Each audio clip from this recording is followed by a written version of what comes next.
llesiantiaeth sydd yn pastor iechyd meddwl gyda Prifysgol Caerdydd, William? Ni Elain Gwynedd, a dwi newydd roddio o Brifysgol Aberystwyth, a wedi newydd ddechrau fy swydd rhyw fis yn ôl fel llywydd IMCA, Undeb Myfyrwyr Cymraeg Aberystwyth, a swyddog diwylliant Cymreig yr Undeb. Haia, dwi dwi, a dwi o'i flwyddyn am Brifysgol Cymraeg. Dwi wedi cyfrannu lot am bod Cymru dros y flwyddyn diwethaf, a dwi'n gwneud lot i ôl i'r sgrin yn gwneud posts a rhoi gwybodaeth allan am iechyd meddwl ar y cyfryngau. Diolch.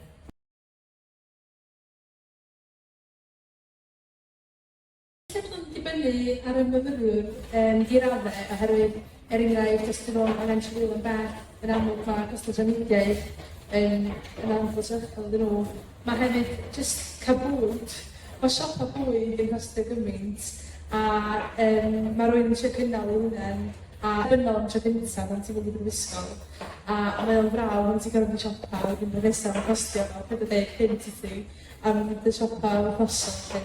Felly mae hwnnw'n sicr yn her, ond dwi'n meddwl mae hefyd cael y cydbwysedd yna rhwng joio fy hun, gallu fforddio mynd i'r stwff yma sydd fatha i fod i helpu ti ran yr elfen o fwynhau cymdeithasu. Ie, na chi. A wedyn yr elfen academaidd, mae'n trio cael y balans rhwng hynny a hefyd gallu fforddio fo yn broblem. Enghraifft, mae gennym ni gymaint o ddigwyddiadau fel Undebau Cymraeg, Dawns yn Gol, Steddfod yn Gol, sŵn bob mis, a mae rhaid chi'n pres i fynd i'r un i.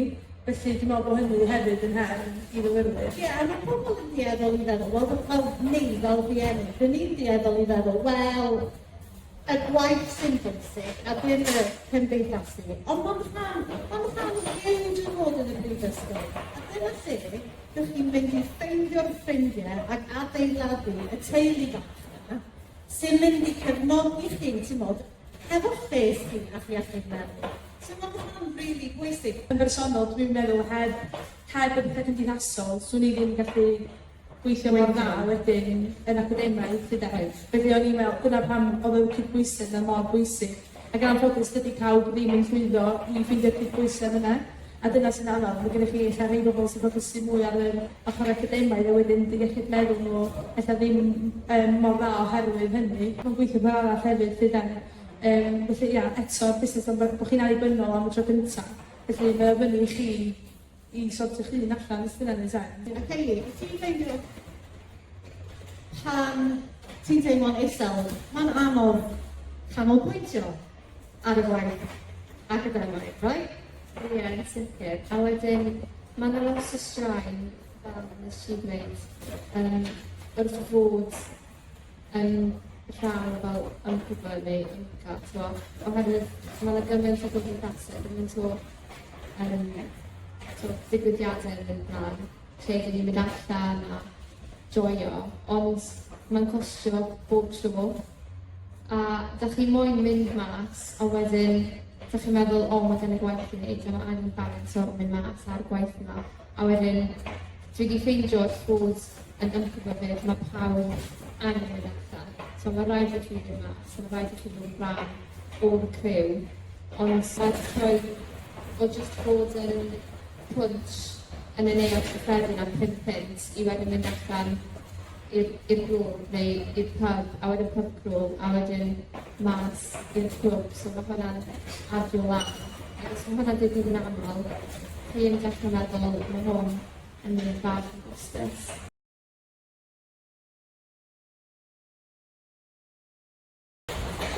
Oedd ni am gostau byw, poeni am bethau ariannol yn uniongyrchol yn arwain at bryder neu selder, yna hwnna'n gwneud bethau mwy hefyd.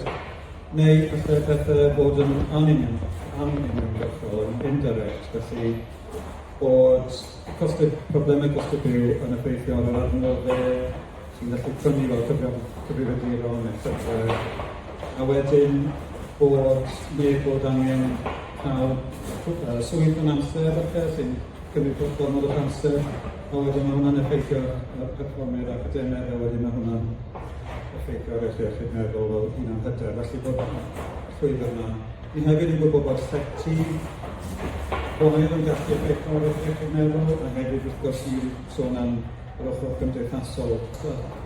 Os ydych chi ddim yn sylwi i mas a joio, ond hefyd creu rhwydwaith cefnogol o social network i gynnog eich hunan, mae hwnna'n gallu effeithio ar iechyd meddwl hefyd.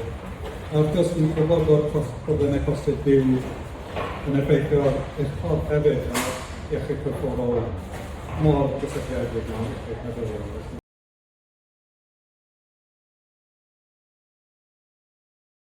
Felly fi'n delio gyda therapi fel cognitive behavioural therapy mae pobl yn clywed yma. Mae lot o hwnna i wneud â sgiliau byw, fel datrys problemau, creu targedau, ymlacio, sgiliau y bobl yn buddio oddi nhw, sydd wedi cael ei brofi i fod yn effeithio. Mae pethau sy'n swnio'n eitha syml, ond creu'r sefyll neu'n siŵr bod chi'n blaen o'r iech i bethau pwysig.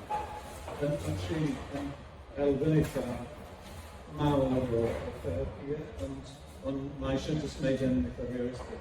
A beth sydd wedi digwydd yw, pan mae pobl ddim yn cael help yn gynnar, mae bod y problemau yn fwy difrifol, ond hefyd mwy cymlaeth. So felly bod e'n dechrau gyda symptomau o self. Ac erbyn bod e'n cyflwyno i rhywun fel fi, bod e'n iselder eitha difrifol, gyda cymwysgodau fel cyffurio falle, neu problemau bwyta, ac wedyn yn anodd â chi drin. Felly, yma ni wedi cael y dipyn yn ffodus, dim jyst gyda myfyrwyr, ond bod pobl dyddiau yma yn gorfod aros gymaint, bod pobl ni'n gweld yn problemau mor cymryd wedi bod yn bod nhw. Felly, ie, yma'r cyngor early intervention mor bwysig.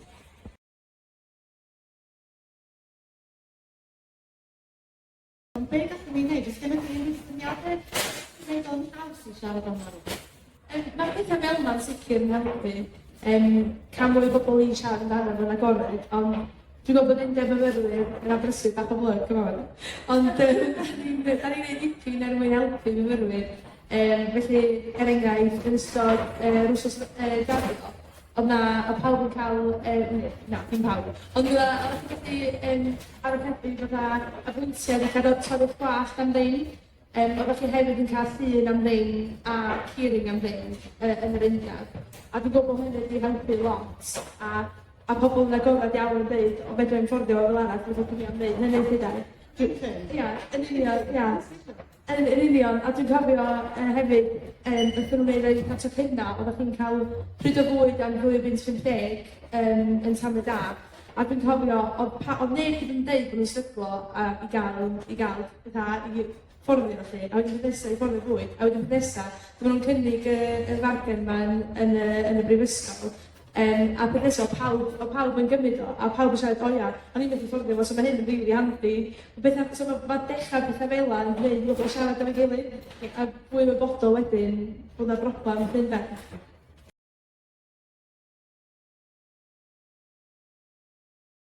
Na fwy yn gadael y brifysgol oherwydd bod nhw'n methu fforddio aros yna. Maen nhw wedi creu fel banc bwyd, sydd wedi bod myfyrwyr yn gallu dyna cael bwyd yn fan'na lle.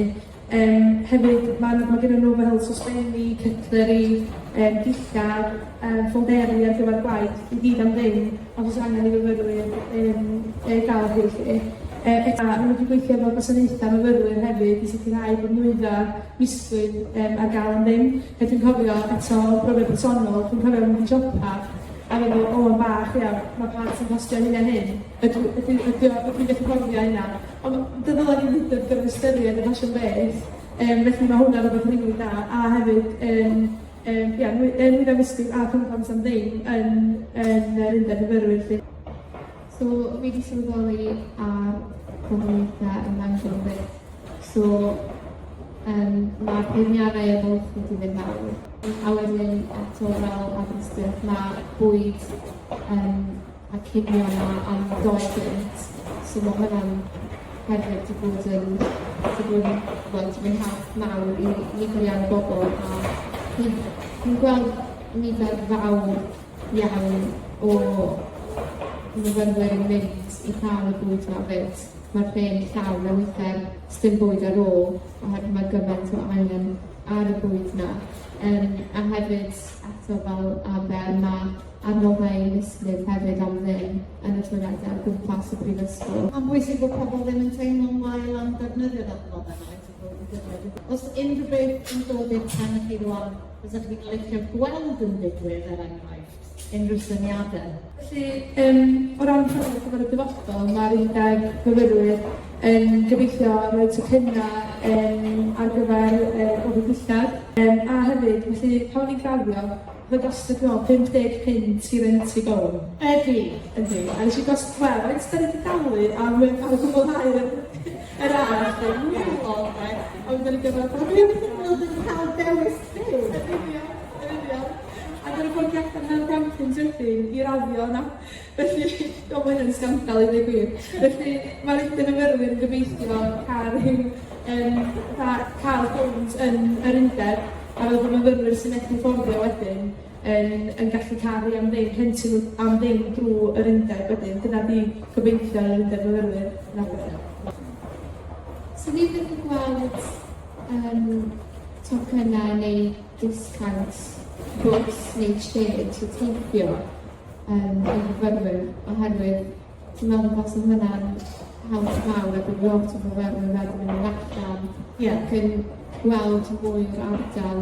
Ti'n meddwl bod lot o bobl ddim yn gwneud hwnna oherwydd costiau bws neu shared to, os ydych chi ddim yn gyrru, ond hefyd all hwnna fydd lot siarad na gyrru car weithiau. A mae jyst rhoi cyfle wedyn gyfer y mas a gweld beth yw'r fel yn last y ffrindiau wedyn yn siarad. Dwi'n ti'n gadw meddwl, os gen i ti unrhyw syniadau?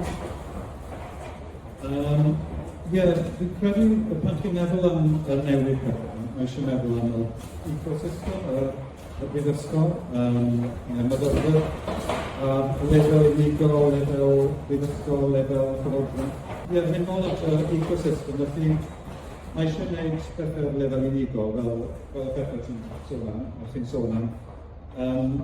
Mae'n siŵr bod amodau gwasanaethau yma yn y brifysgol. Hefyd, o ran y cyrsiau a'r awyrgylch o fewn y brifysgol, mae'n siŵr bod y fforddiant, y staff, ymwybyddiaeth, gwybod pam angen arwyddo nhw i gwasanaethau. Hybu llesiant, dim ond delio gyda'n ystyried pan maen nhw'n codi.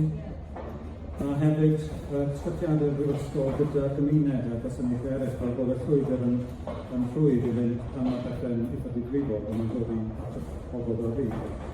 A hefyd, ar lefel mwy llywodraethol, mae angen mwy bolisïau sy'n targedu myfyrwyr. Mae'n adroddiad wedi dod mas weddol diweddar trosgleidiol yn y Senedd yn ymwneud â hynny, er enghraifft cymorth ariannol, cymorth tanwydd. Mae'n eitha cymlaeth, ond does na ddim un ateb, mae lot o bethau gwahanol i wneud.